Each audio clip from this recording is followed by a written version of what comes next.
Okay, good morning. So, my name is Corey Olson. I am known online as the Tolkien Professor. I'm also the president of Signum University, a new startup, fun program. It's a master's degree program, the biggest and coolest Tolkien studies and imaginative literature program in the world. And it's kind of fun because we're a tiny little university, but we can say that. We have the biggest Tolkien studies program in the world because that's almost all we have. It's a university specializing in Tolkien studies. See, it's like payback for all those universities that ignored Tolkien studies over the years. Anyway, today, I'm going to talk, the title of my talk is It Began as a Leaf, The Birth and Growth of Stories. And I'm going to be telling the story of the beginning of The Lord of the Rings. Not the very, first chapter of The Lord of the Rings, but how The Lord of the Rings grew and developed, how Tolkien started writing The Lord of the Rings. Because how the Lord of the Rings came around is a really kind of interesting story. And I think that there can be a lot of lessons that we can learn, especially if you are a writer and are interested in stories and are kind of thinking about, if you've ever written or sort of read a great work like The Lord of the Rings and thought, how does somebody do this, right? How does this happen? So I'm going to tell you the story about how it happened. And as I said, I'm going to suggest some lessons that we can learn as writers from it. But at the same time, I want to start off by saying, I'm not trying to hold J.R.R. Tolkien up as the example of how you should do things as a writer, because he's not. And the Lord of the Rings is in a lot of ways a really strange kind of project. It's one of the things that I've talked about with a bunch of people. What it sort of suggests about the modern publishing world.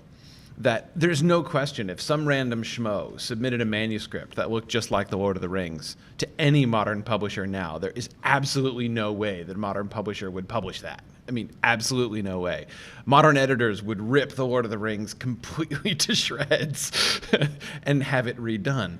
And I think that that's actually kind of an interesting thing to think about. But I'm not here to talk about the publishing industry. I'm here to talk about how the story grew for Tolkien. The title, It Began as a Leaf, is inspired by a line in one of Tolkien's stories. Tolkien wrote a short story called Leaf by Niggle. And it's one of my very favorite things that Tolkien ever wrote. It's also one of the most autobiographical things he ever wrote. And interestingly for Tolkien, it's allegorical as well. So he wrote this little autobiographical, allegorical story, which is essentially about his own, not about his process, but about his struggles and his worries and concerns. Especially in writing The Lord of the Rings. It was written right in the middle of the period that he was still laboring about The Lord of the Rings. He'd written most of it, but he wasn't sure it was ever going to be published.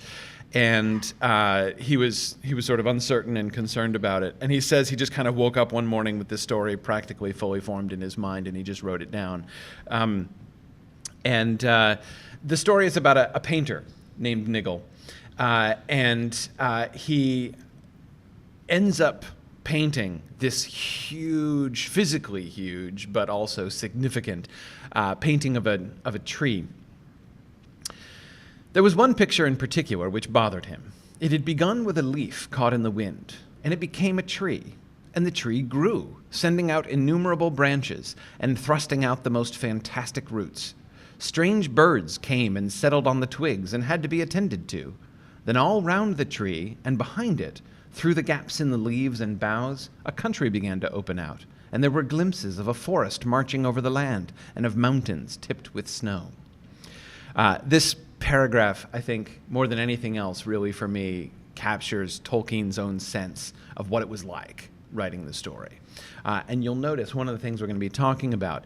Notice how this is not a process of, and then I decided to do this, right? And then the plan was it's all about discovery, right? You start painting a leaf, and then the next thing you know, it's part of an entire tree. And then the next thing you know, stuff starts happening to the tree, and it has to be attended to. That's his job as a writer, right? Attending to these things as they come into the picture.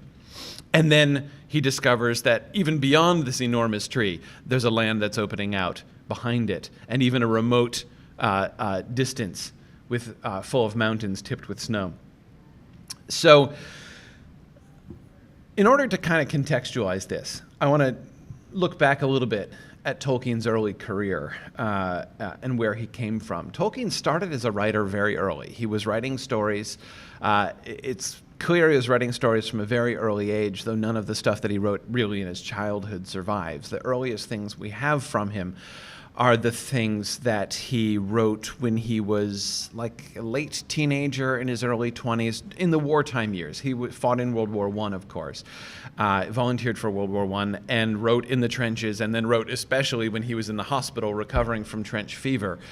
He was in France in World War I. He was at the Battle of the Somme, where two of his three closest friends died, got trench fever, and went back home and was in hospital for several months. And during that time wrote a lot of the stories that are going to become the, if you are at all in touch with news in Tolkien circles, the new Tolkien book, The Fall of Gondolin, was just released this past week. Christopher Tolkien's latest, and he says last, publication. He's like 94 now, but he said that it was his last publication before, so we'll see. But anyway, The Fall of Gondolin he wrote from his hospital bed at this time when he was recovering from World War I. These stories are the things which will eventually become the Silmarillion. They're sort of these ancient legends of the time when the world was younger and the elves were still sort of the dominant force in the world, and they were allied with the early fathers of men in their primeval struggles against the forces of evil.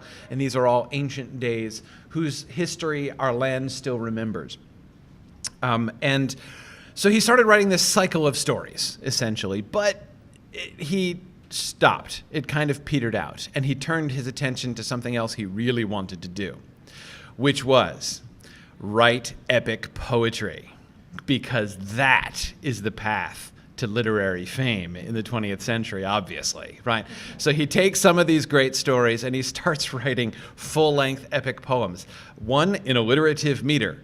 Seriously, Anglo-Saxon alliterative meter, modern English, but Anglo-Saxon alliterative meter for hundreds and hundreds of pages. This was the alliterative lay of the children of Hurin.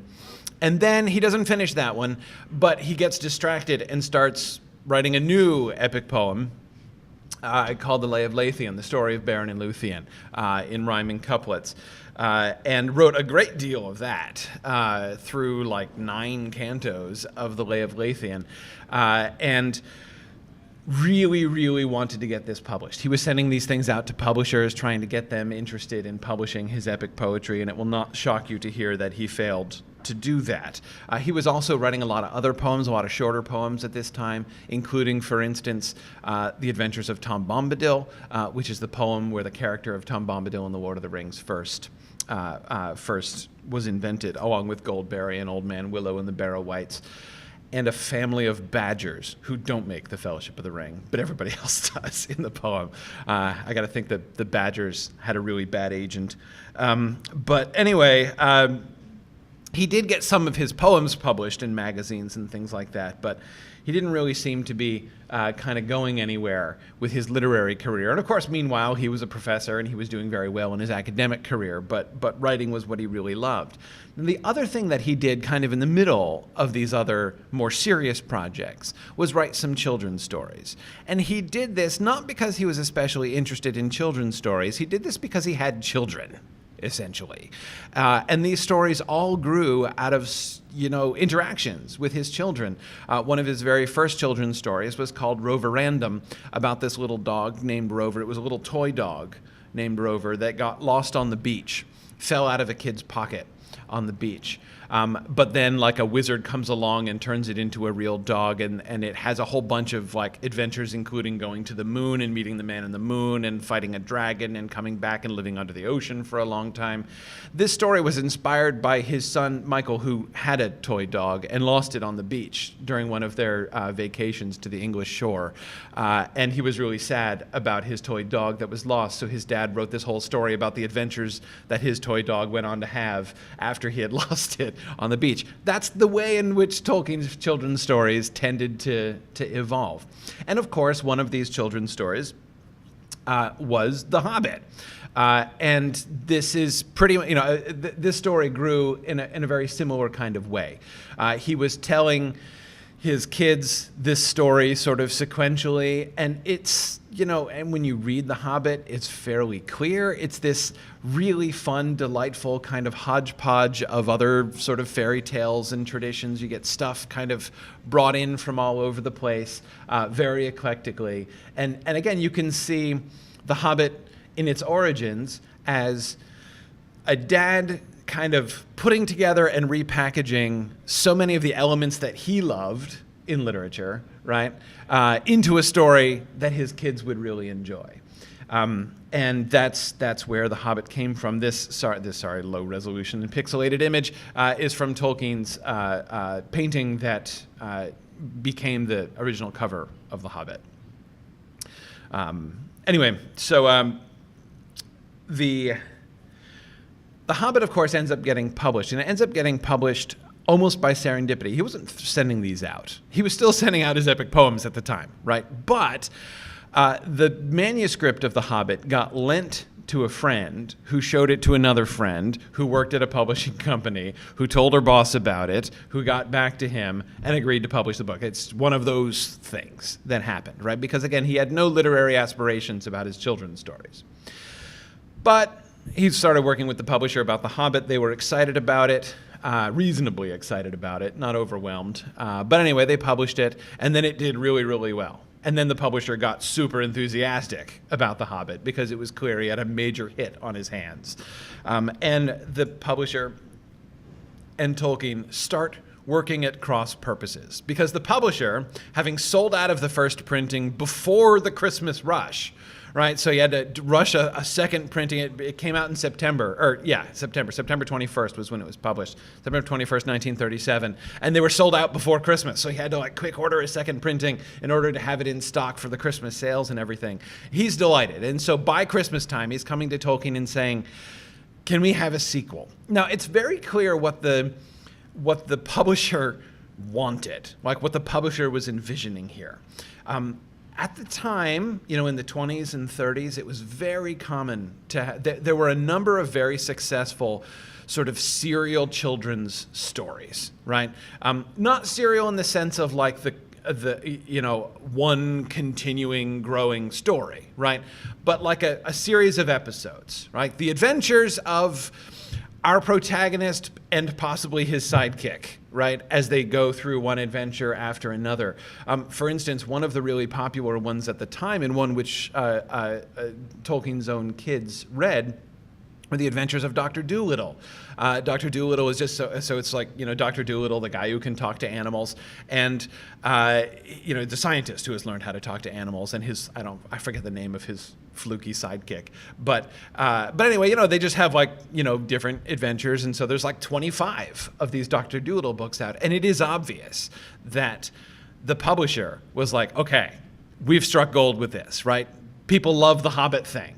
So let's have a series of Hobbit adventures, right? Just one after another, all just as good as The Hobbit, and these are all and I'm gonna, be rolling in it for years, right? This was the publisher's idea. Tolkien, of course, had very different ideas. As I said, his literary aspirations were not connected to his children's work. And to Tolkien, remember, now, 1937, something that a lot of people don't realize, when Tolkien published his first book, one of the greatest, most influential writers of the 20th century, right? And he was 46 when he published his first book, okay? He'd been writing for 20 years already. And he published his first book kind of accidentally, right, at the age of 46. Now he's like, okay, my moment has arrived. I've got a publisher on the hook who is like begging me for more material. And he's like, well, I don't have any clear ideas for a sequel right now, but do I have something for you? Right? Oh, yeah. So he sends him The Lay of Lathian, his latest epic poem. And the publisher's like, not what I was looking for. and they kind of go back and forth. Tolkien, though, is super excited. And he begins revising his earlier materials, what I will call the earlier Silmarillion materials, even though that name hasn't been developed yet. All those old myths and stories that he had been writing before, and he begins to kind of repackage it. And in 1937, in particular, as the book is, so he was writing The Hobbit, sort of finalizing the manuscript of The Hobbit between 1930 and 1933. The book didn't get released in print until 1937. But as soon as it's clear that the publisher is excited and The Hobbit is going over well, he's already working hard to repackage the Silmarillion and try to get him to publish the Silmarillion material. So,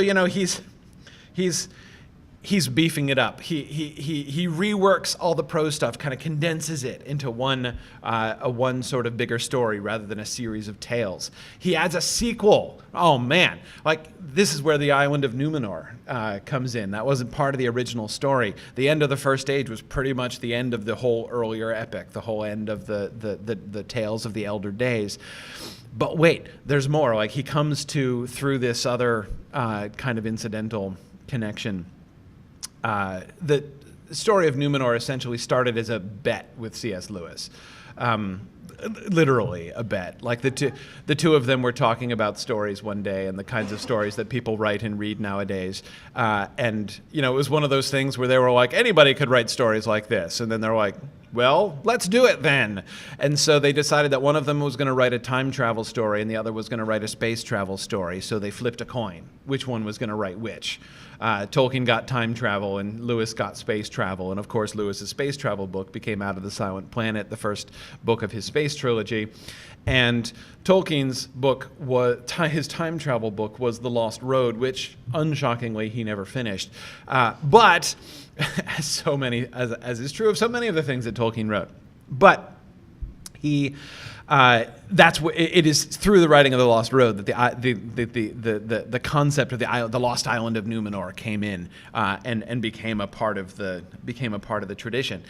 But wait, there was more. He was going to beef it up with more stuff too, right? Because what would make this really, really sexy for the publisher and the British reading public, right? A really long treatise on the historical development of the languages of Middle-earth, right?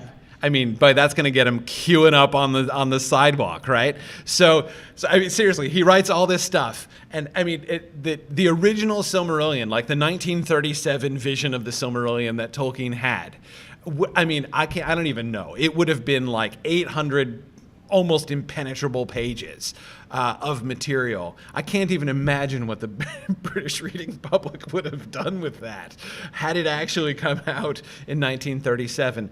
But eventually, the publisher kind of got through and was like, no, what I really want is a sequel to The Hobbit. So he sits down to write a sequel to The Hobbit. He's not particularly interested in that, didn't like the idea, but he does that. And so we come to lesson number 1 about Tolkien's writing of The Lord of the Rings. Take the opportunities that are given to you. Don't hold out for your vision. If you have an opportunity, take it, because you never know where that's going to take you. Okay? Don't be stubborn about the purity of your art and vision. Right? Do what you have the opportunity to do. I believe that in December of 1937, when Tolkien sat down to write Chapter 1 of The Fellowship of the Ring, he would have thought he was selling out, right? He would have thought he was betraying everything that he was trying to do as an artist. And of course, what he was actually doing was writing Chapter 1 of his great masterpiece. He just didn't know that, right? Okay, so the problem was he had no idea what to write. And the only concept he had, so you may remember The Fellowship of the Ring begins with a long-expected party, right? Bilbo's 11th birthday party and his surprising disappearance, his decision to leave the Shire quite abruptly, and the trick that he plays on his relatives and the surprising disappearance. that was it. That's all he had. The long expected party, he wrote the first chapter right away. And it wasn't exactly the same as the current version. There are a bunch of things that shift around. But the basic concept of the long expected party was there from the beginning. So he got Bilbo out of the Shire. And then he's like, okay, now what? He had nothing at all. He was kind of brainstorming adventures, incidents that Bilbo could possibly do, and he had no idea. In the end, he decided to shift it. It wasn't going to be Bilbo; it was going to be his heir. Originally, his son, then decided on his nephew, and so Frodo comes in, but of course he's not named Frodo right away. Does anybody know the original name of Bilbo's nephew? Bingo Baggins. The protagonist of The Lord of the Rings was Bingo Baggins for like 5 drafts. I mean, he wrote this for more than a year until he decided it wasn't Bingo. It was Frodo. Preview on another one of the lessons. Revise. But anyway, so Bilbo and his son Bingo, which, by the way, it makes a lot more sense from a philological standpoint. What was Bilbo's dad's name? Bungo. Yeah, Bungo. So Bungo, Bilbo, Bingo, right? I mean, like, obviously, it makes perfect sense. I don't think... We actually tried, some of my students and I have tried to figure out exactly how old the "And Bingo Was His Name-O" song has been around. And we're pretty sure that he couldn't possibly have known that song. But it's pretty old, actually, the Bingo Was His Name-O song. Because, of course, it's the first thing every American thinks of when they hear Bingo Baggins. So I think, in Tolkien's defense, he didn't have B-I-N-G-O to work with, as a model. He was not corrupted by that. But again, certainly fortuitous at the very least. So here's the sort of amazing thing that happens. Now, one thing to keep in mind. Bilbo's ring in The Hobbit was not anything... I mean, it was cool, but it wasn't anything huge. It was an invisibility. It was a magic ring, which is a big deal, right? And it makes you invisible, which is very convenient, especially if you're a burglar. But it was not ominous, portentous, or evil in The Hobbit when he first wrote it. But the ring is one of the things that he's got to work with. And of course, as we know, the core story, the core plot of The Lord of the Rings is all going to be about the ring, right? The Ring of Power and its significance and what we're going to do about the Ring of Power and how this is going to lead to the War of the Ring and the end of the Third Age. But as I say, he didn't start with that. He had no idea. Here's how that happened. So remember this passage in the Fellowship of the Ring? This is in chapter 3. So Frodo and Pippin and Sam have just left Hobbiton, and they looked back, but the turn of the road prevented them from seeing far. They're hearing hoofbeats on the road behind them, right? I wonder if that is Gandalf coming after us, said Frodo. But even as he said it, he had a feeling that it was not so, and a sudden desire to hide from the view of the rider came over him. It may not matter much, he said apologetically, but I would rather not be seen on the road by anyone. I'm sick of my doings being noticed and discussed. And if it is Gandalf, he added as an afterthought, we can give him a little surprise to pay him out for being so late. Let's get out of sight. Now, in the early draft, most of this passage was there. When he first came to this passage, so he had Bingo and Bingo's friends on the road. One of Bingo's friends was named Frodo. Of course, Frodo took. It's all very... The names of the Hobbit companions change around all over the place. Merry Brandybuck's original name was Marmaduke. It's actually almost, not quite, but almost wish he'd kept that. Anyway, though Marmee is just not nearly as good a nickname as Mary. But anyway, he's gotten them out of the Hobbit. And again, when they reach this point in the road, he literally doesn't know where they're going. They have no destination. They're just on the road, wandering. And these hoofbeats come up behind them. Almost all of this passage, as written, was in that original draft. The only part that isn't there is the business about the feeling it was not so and the sudden desire to hide, right? But the bit about, I wonder if it's Gandalf coming after us. It may not matter much, but I'd rather not be seen on the road by anyone. Right? All that stuff was originally there. And the hobbits go off to the side of the road to hide. And it is Gandalf who comes around the corner. And Gandalf sniffs, even. The sniffing. Was Gandalf sniffing originally? And he smells that the hobbits are there somehow. I don't know.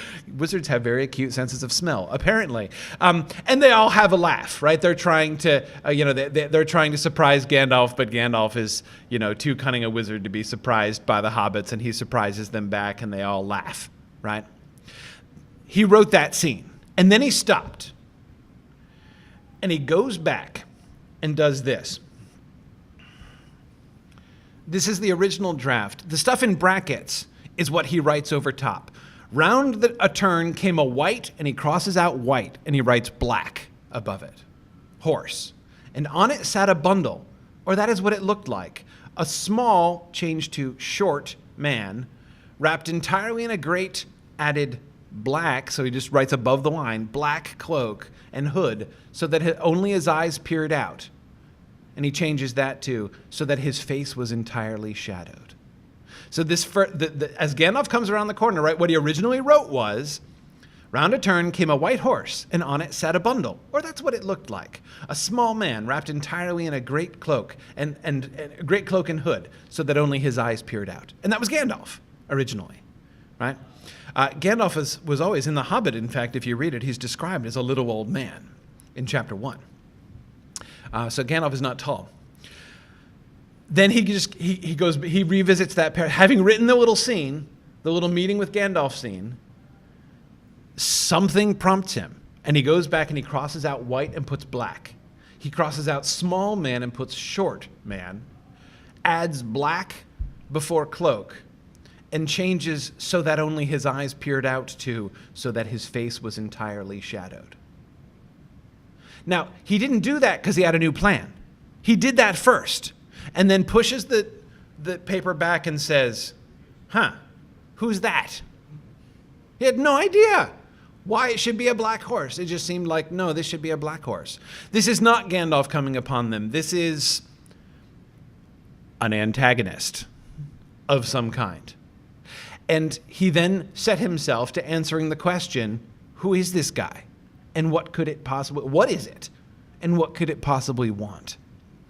And he decided that it was a wraith. And the whole idea of there being multiple magic rings that had an evil, corrupting influence and turned innocent people who took them up and wore them into wraiths, right, under the dominion of the Dark Lord. The Dark Lord did exist.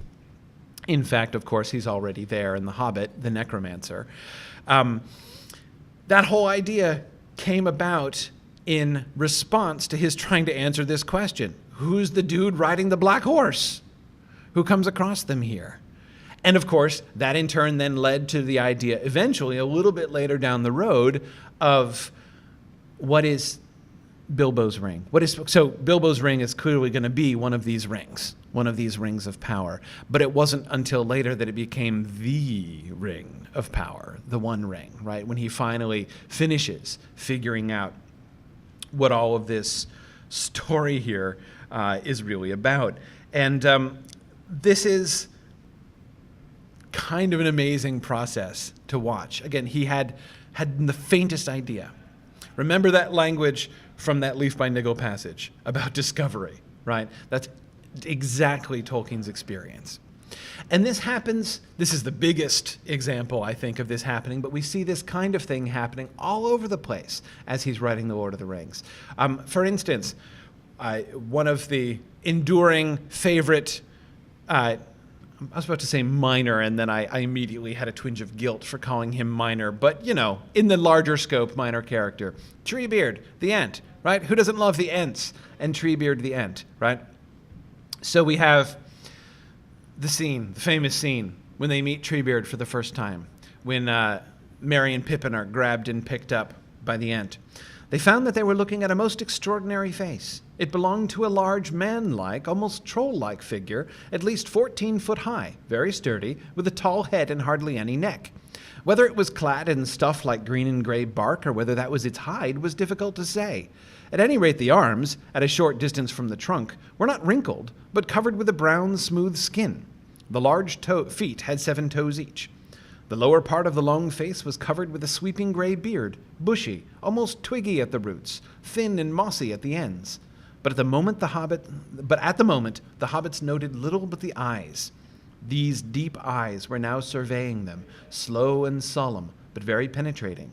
They were brown, shot with a green light.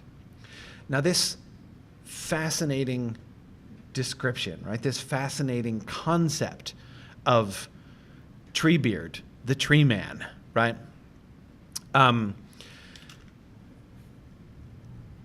Has both a very sudden and a very gradual development.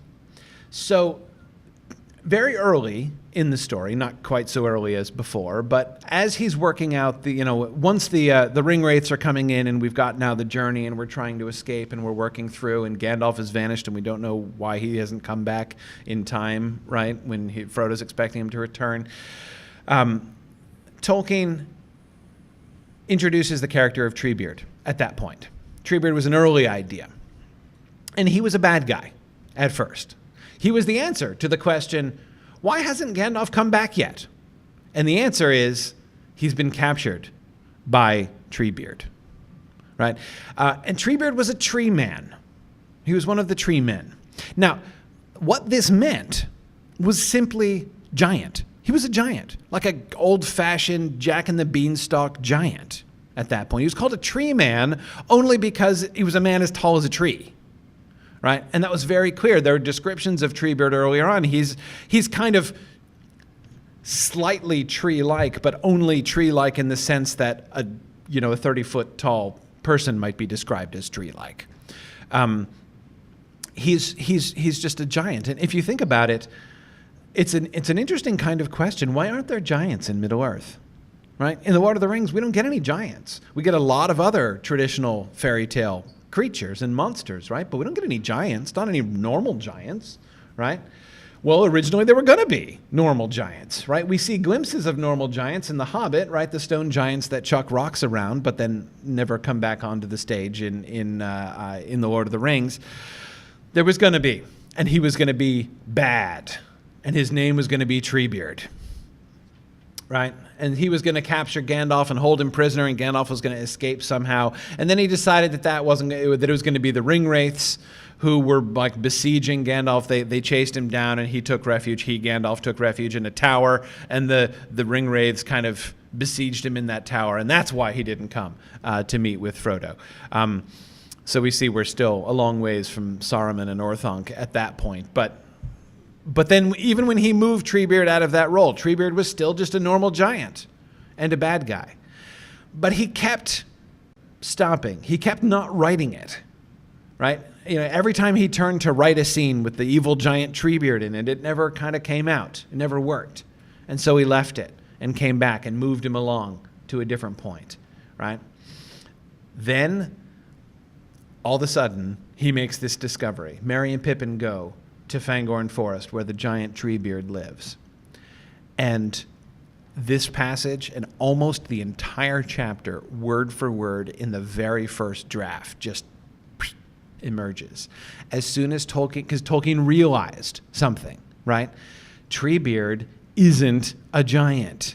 He's a tree man in a much more literal sense, right? As soon as he realized, and again, that's his word, right? Realized, not thought of, right? Once he realized that this is really what Treebeard was, it all came right away. And this whole chapter just flows out. And the Ents, as we know and love them, were born and remain for the rest of the time. So the second lesson, right? The second lesson is let this kind of discovery happen. Right? Don't try to force things. You don't have to know everything in advance when you're writing a story. I kind of hate to pick on her, but it's her own fault. So I will. J.K. Rowling. I love the Harry Potter books. I really admire J.K. Rowling. But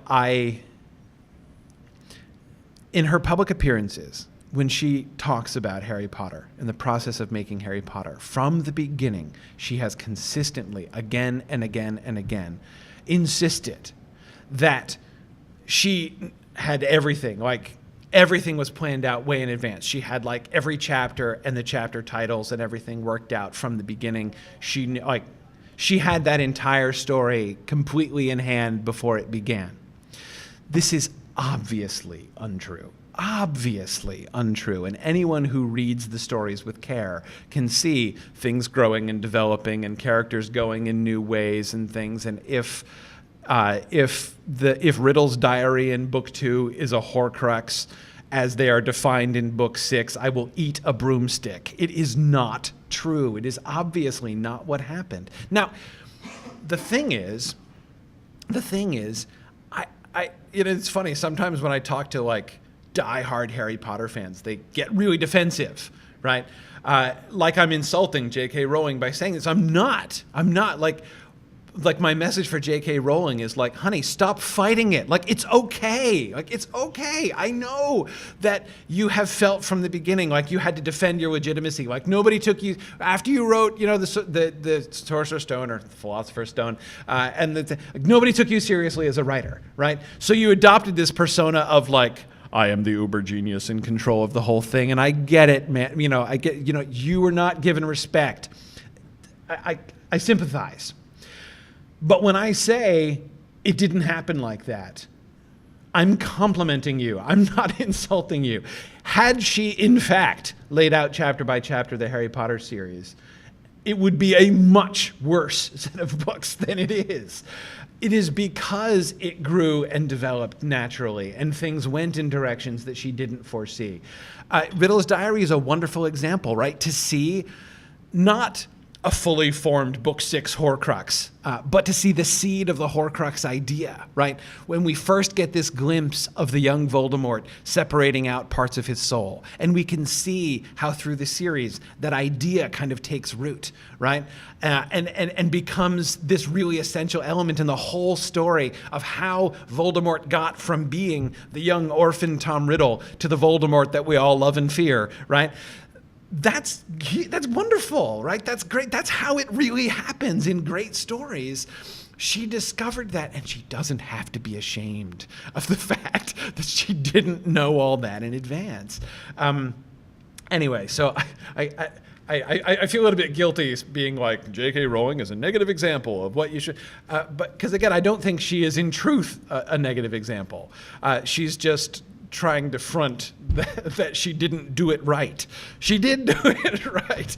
She did let that story grow and develop and followed it. Because I am convinced, the longer I have, lived and studied and worked as an English professor reading great books, the more convinced I am that that's one of the things that really separates a mediocre story from a great story. A good writer, even a great writer, can formulate a good story, right? But a great story is its own thing, right? And an author who produces a great story is an author who, like Nigel, has an idea for a leaf, and then one thing leads to another, and they discover that they're in something, that they're being whisked along by something that is not really just something that has its origin purely in their own brain, right? That seems to be kind of, let it go, right? Let it go. Don't try to keep that kind of control. Don't try to think that like you know exactly where this story's going to go. Again, boy, had the Lord of the Rings gone where Tolkien was originally trying to take it, even after he was convinced to undertake writing it, it wouldn't have been nothing like as great as it ended up being. Okay. There are other, of course, examples. One of the most famous example of this kind of discovery happens in The Prancing Pony, right? Suddenly, Frodo noticed that a strange-looking, weather-beaten man sitting in the shadows near the wall was also listening intently to the hobbit talk. He had a tall tankard in front of him and was smoking a long-stemmed pipe, curiously carved. His legs were stretched out before him, showing high boots of supple leather that fitted him well, but had seen much wear, and were now caked with mud. A travel-stained cloak of heavy dark green cloth was drawn close about him, and in spite of the heat of the room, he wore a hood that overshadowed his face. But the gleam of his eyes could be seen as he watched the hobbits. "Who is that?" Frodo asked, when he got a chance to whisper to Mr. Butterbur. And indeed, who is that was Tolkien's question too. He had no idea. He actually wrote about this in a letter that he wrote to W.H. Auden, who is a famous poet, a 20th century poet, and one of his former students at Oxford. And he characterizes this scene in exactly that way. He's like, I had no more idea than Frodo did who the mysterious man in the corner was, and I had to discover that. But that's true, but that's a simplification of the actual story of how that came around. It is true that he did not know who the mysterious man in the corner was, but at the very beginning, the mysterious man in the corner wasn't a man in the corner at all. The character of Strider, who was not named Strider, he was named Trotter. Trotter. T-R-O-T-T-E-R.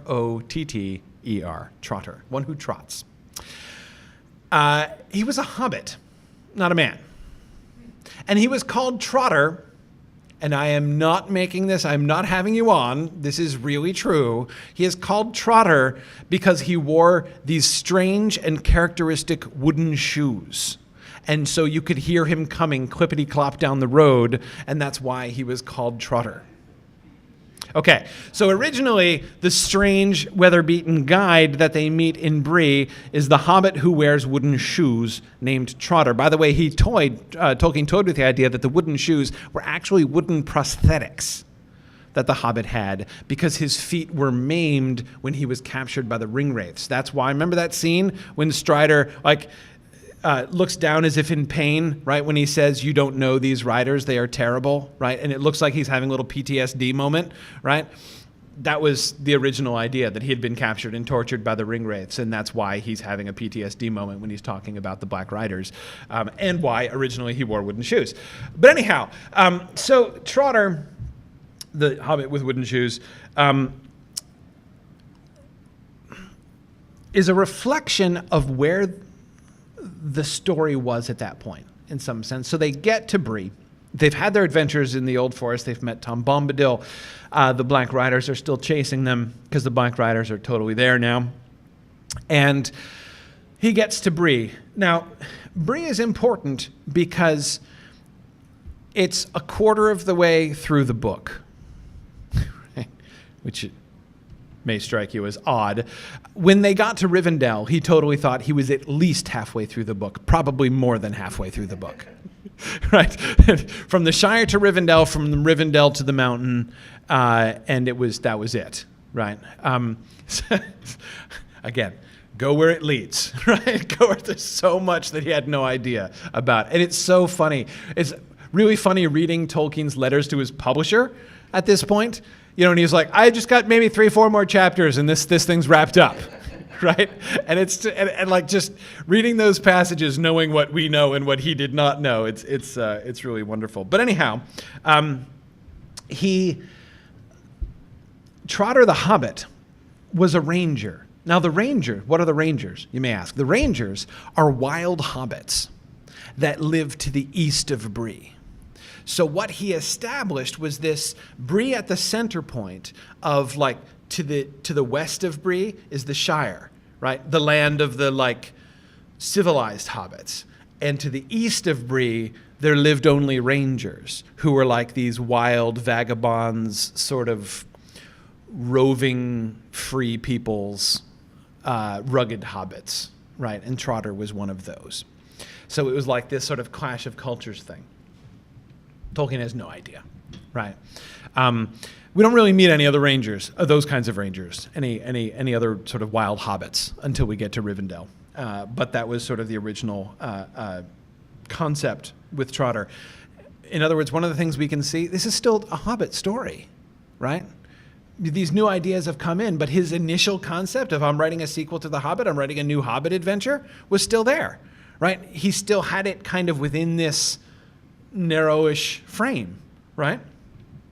And then the frame opens out. And the frame opens out in a really beautiful and dramatic way. As Trotter is leading Bingo and his companions to Rivendell from Bree. And I know, Trotter and Bingo take a lot of getting used to when you're reading through this old material, and you're just like, please, mercy. And by the way, Trotter didn't go away forever. Aragorn, even after he becomes Aragorn, the Dunedain, is still called Trotter by the companions well into the Return of the King material. So like that name takes forever to go away. Aragorn will get 3 or 4 new additional names before that first one gets changed. But anyway, and Aragorn, the first, you know when the name Aragorn first appears? The name Aragorn first appears as the name of Gandalf's horse. Gandalf's horse is Aragorn, which means there's a kind of a fun irony when Frodo names his pony Strider that he rides back. Right? Once a horse, always a horse. But anyway, as I was saying, that beautiful moment when the entire story expands and explodes. This next slide contains what I think is the most important sentence that Tolkien ever wrote. This is the moment that completely changed Tolkien's life. Then tell us some other tale of the old days, begged Sam. A tale about the elves before the fating time. I would dearly like to hear more about the elves. The dark seems to press round so close. Here's Trotter and the companions below Weathertop, right? It's dark. The Black Riders are closing in, right? They're afraid and they're asking to be told a story. I will tell you the tale of Tinuvio, said Strider. That's the one. That's the sentence that changed Tolkien's life. I will tell you the tale of Tinuvio. Now, of course, the tale of Tinuvio is the tale of Beren and Luthien. And this is such a big deal because until this moment, this story was totally independent of his early stories. All those stories that he spent years writing, the things that he was trying to get published and pushed through and the publisher didn't want anything to do with, right? All that material, he had left it behind. When he wrote The Hobbit was totally unconnected with that world. Now, I say totally unconnected. You might be like, well, wait a second. Aren't like Elrond is in it, and Elrond was in the Silmarillion, and there, like it refers to Gondolin in The Hobbit, and Gondolin is from the Silmarillion. But if you read those passages in The Hobbit carefully, what you find, if you know the Silmarillion material well, especially if you go back and compare it to the Silmarillion as it was written at the time, right? So if you go back to like the 1930 Silmarillion material that he wrote at the same time he was writing The Hobbit, and you compare the story of Gondolin as it existed in 1930 to what he says about the ancient elvish city of Gondolin that was lost and destroyed in ages past, where Bilbo's sword came from and Gandalf and Thorin's swords, right? If you read what he says in The Hobbit, it absolutely contradicts the fundamental story of Gondolin from the Silmarillion. He's not connecting it. He's recycling it, right? Just as in The Hobbit, he's taking... I remember I said how The Hobbit was like a hodgepodge of like fairy tales and ideas and stuff that he loved from other stories, including his own story, right? So there's elements from Beowulf, there's elements from traditional fairy tales, there's elements from his own legends that he had been writing, right? But they were recycled. They were just ideas that he was stealing from himself, right? He never envisioned The Hobbit as like taking place within a like chronological, like geographic and chronological scope with the earlier stuff, right?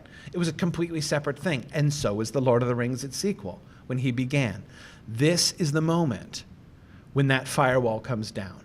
This is the moment when he decides, when Strider says, I will tell you the tale of Tinuvio. And he recites the poem, right?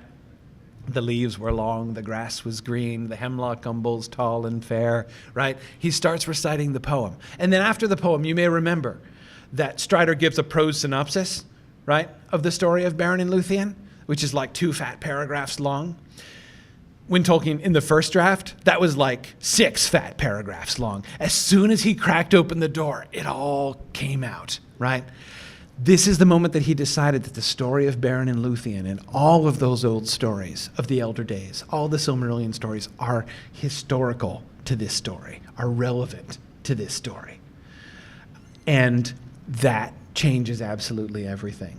The Lord of the Rings would never have been, The Hobbit retroactively would never have been what it is and has been to so many people, would never have had that depth of mythology and wonder that it has had for generations of people, if not for all of those legends and myths that he had already written and his decision to bring those things all together. No, he couldn't get the Silmarillion published. No, he never in his lifetime got the Silmarillion published, though in the end it was his fault. They wouldn't publish it at first. After The Lord of the Rings, they were ready to publish it, but he never got around to finish. There was a lot of work to do to reconcile it with all the things that, the ways the story had grown in The Lord of the Rings.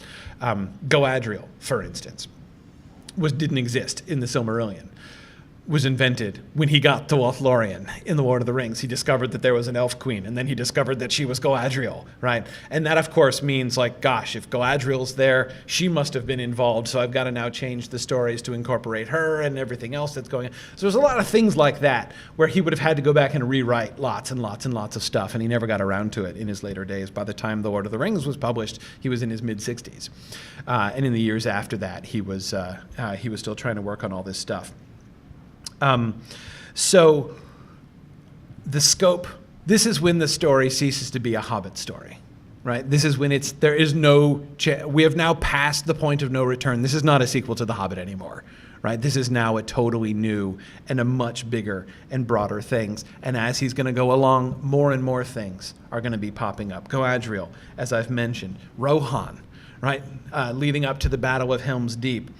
Faramir, right? He meets this random group of soldiers and decides, their captain kind of becomes Faramir as he's writing him. Right? He has to go back and rewrite the beginning part, because the beginning part he wasn't Faramir, and he's Faramir by the end of it. Right? And it's really funny. He actually wrote a letter. You know how that conversation that Faramir and Frodo have, especially as they're walking back and like Faramir is just like explaining all this stuff about the history of Gondor and stuff. Tolkien wrote this letter to his son Christopher. He's like, this Faramir guy won't shut up. Like, he just keeps talking and talking, and if he keeps talking anymore, I'm gonna have to bump him to the appendices because it's too much. It's really great. The Paths of the Dead. I mean, that was a very late emergence, and of course, one of the most striking, near the end of The Return of the King. Then the king welcomed his guests, and they alighted, and Elrond surrendered the scepter, and laid the hand of his daughter in the hand of the High King. And together they went up into the high city, and all the stars flowered in the sky. And Aragorn and the King Elessar wedded Arwen, and Aragorn the King Elessar wedded Arwen and Domiel in the city of the kings upon the day of midsummer, and the tale of their long waiting and labors was come to fulfillment. The tale is indeed a tale of their long waiting, but it wasn't a long tale. He only invents Arwen after the entire story is drafted. She's sort of edited back at the very, very end, because it was only after the final realization that Aragorn, in his Return of the King story, is going to be sort of the latter age fulfillment of the Beren myth, right? That the Beren and Luthien story is going to be, in its sense, recapitulated in the story of Aragorn and Arwen, was a very late realization by him, and something that he went back and added in. This is, of course, one of the reasons why Arwen doesn't do more than she does in the story, because it was like almost ready to go to proofs before he invented the character of Arwen. She was an extremely late addition to the story. So he didn't even have time to go back and write her more into the scene or write more stories about her. Anyway, obviously the story turned out to be a much bigger story than he thought. So lesson 3, right? Be willing to revise. Be willing to go back and make changes. Be willing to change your plan, even if it means rewriting all of this stuff that you've done before, even if it means reconceiving the entire story, because you never know what might happen, right? As I said, The Lord of the Rings ended up being far from what he was worrying about at the beginning, right? The idea that he was selling out by writing this chintzy Hobbit sequel, right? Instead of the great, because he felt the stories of the Silmarils, the story of the Elder Days, he had that in his bones, right? He felt like that was the story that he needed to tell, right? That was a story that was on his heart from his childhood on, and he was being asked to set that aside and instead write another mass market Hobbit sequel. And of course, what ended up happening is this gorgeous marriage of the two, right? He ended up writing one of the greatest works, I think, the greatest work of literature of the 20th century, which ended up perfecting and advancing all of his older stories. And, you know, all of the writing that he had done before, those decades that he spent developing his Silmarillion material and his myths and legends and languages and everything else, turned out not to be, but far from for nothing, right? And ended up getting taken into and melded with this other work, which grew to be something which certainly was not what his publisher was expecting, when 17 years later, he thumps on their desk this 1,000-page, this 1,000,000-word manuscript. Okay, here's that sequel to The Hobbit that I promised you 17 years ago, right? And they had long since given up. They were like, okay, that's not going to happen. This is, but nevertheless, that's sort of where it came out. So, again, the conclusion, as I said before, great stories they really are discovered, not made. There's something organic about them. Back to Leaf by Niggle here at the end. Niggle goes on his long journey, which is essentially the afterlife. And in the afterlife, in having been through purgatory, he suddenly finds himself standing before a great tree. Before him stood the tree, his tree, finished. If you could say that of a tree that was alive, its leaves opening, its branches growing and bending in the wind that Niggle had so often felt or guessed, and had so often failed to catch. He gazed at the tree, and slowly he lifted his arms and opened them wide. It's a gift, he said. He was referring to his art, and also to the result, but he was using the word quite literally. This is sort of the final vision. Leaf by Niggle ends, again, sort of allegorically in the afterlife, and he discovers the real tree that he had been, in a sense, glimpsing from afar.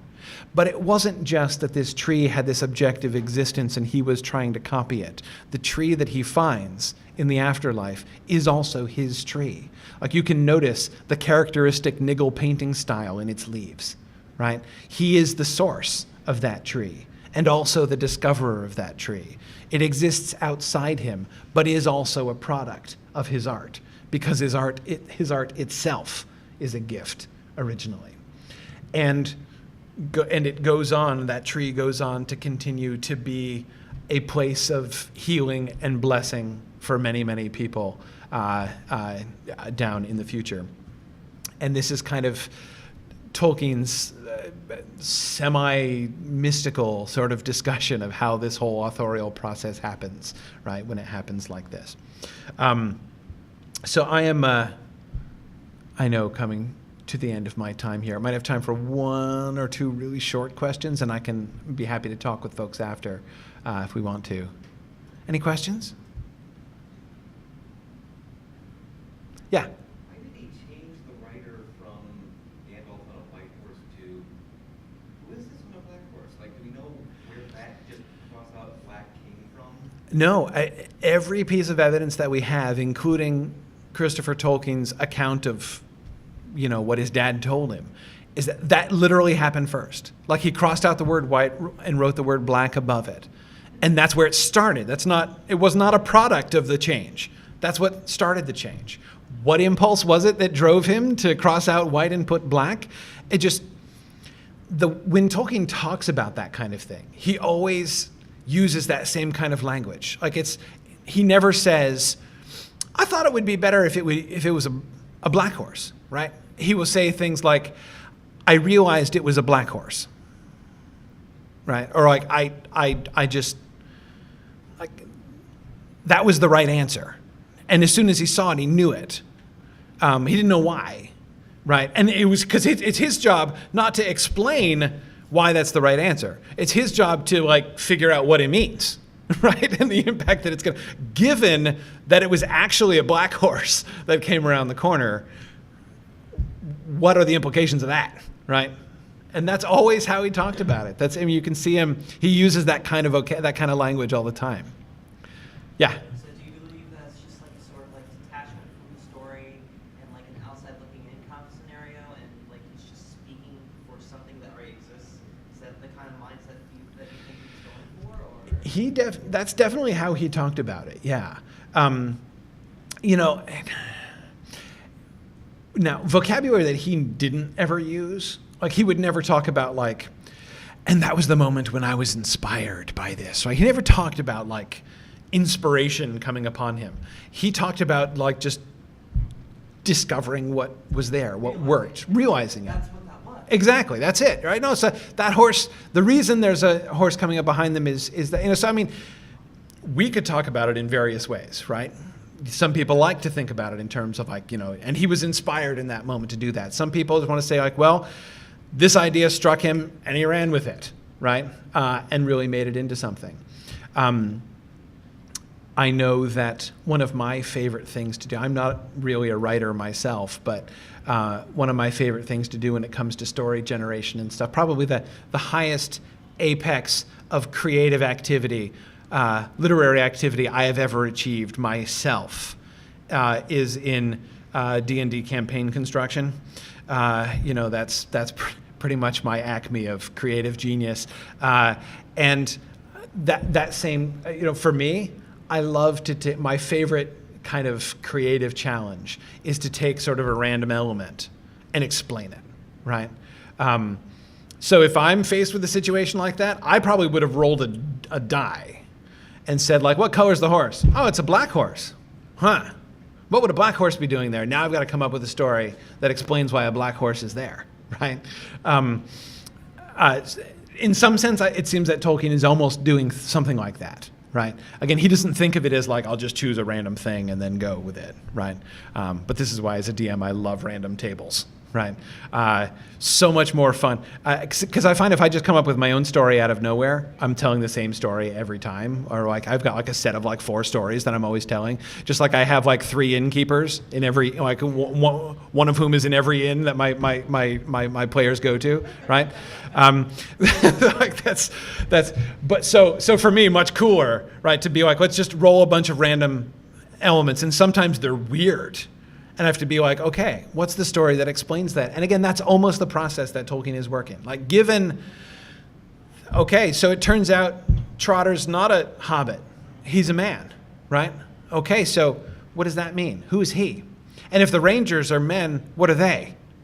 Oh, they're Númenóreans. He's got the story of Númenor, right? So, okay, and so maybe there was this North Kingdom and maybe that's fallen. Hey, Aragorn might be the heir of the kingdom. That was totally not obvious, by the way. Like that, the idea of like the Return of the King plot, that Aragorn was going to come back and be named, that was late. They were almost to Minas Tirith before he figured that out, right? Aragorn was going to go back to was going to go down to Minas Tirith, and there was a history between the Dunedain and the men of Minas Tirith, but it was not always good, actually, right? And he was going to get made king eventually, but it wasn't a long lost heir kind of thing. They were going to elect him king, the people of Minas Tirith, when their lord died, Denethor, who was not yet anything like the current Denethor. But anyway, eventually he sort of figures that out. So again, it's those kinds of situations. His active creative energy, as opposed to sort of those passive moments where he's just like realizing things or discovering things, when he's actually sitting himself down to solve problems and work things out, it's always figure out the implications of the stuff that he's discovered. Yes, it's almost like situational reactive writing that leads to a conclusion. Yes. Instead of like, you know where you want your characters to be, so how do I like Absolutely. hard into Absolutely. that result? Yeah. And there are some times when he ends up doing that kind of thing, right? There are some times when he has decided this, and so he has to try to get people there. But yes, most of the time, it is more reactive. Given that this is true, now I don't want to impose on the next panel, so I'm gonna step down. But I'd be happy to talk to folks more after this. I'll also say brief plug. I am the president of Signum University. We do a lot of open public programming. So, for instance, I've just recently done full like chapter by chapter discussions of the Christopher Tolkien's publications of the early drafts of The Lord of the Rings. So if you want more detail on this, go to the Mythgard Institute page. Part of the Mythgard Academy series, I've done actually all of the history of Middle-earth up through Volume 9, chapter by chapter, so you can see the growth of Tolkien's world. These are all live classes that I've recorded, and they're still going on, and they're open. So I'm currently doing Sir Thomas Malory's Le Mart d'Arthur. When we finish that massive project, we're going to go back to Sauron Defeated, Volume 9 of the history of Middle-earth and continue with that. So you're welcome to join me live for future classes. You're welcome to go back and look at our YouTube page and all the previous recordings and stuff that we have of all that material. So I have a little flyer so that you can have the webpage and stuff like that if you would like. And I'd be happy to stay and talk with you after. Thanks, everybody.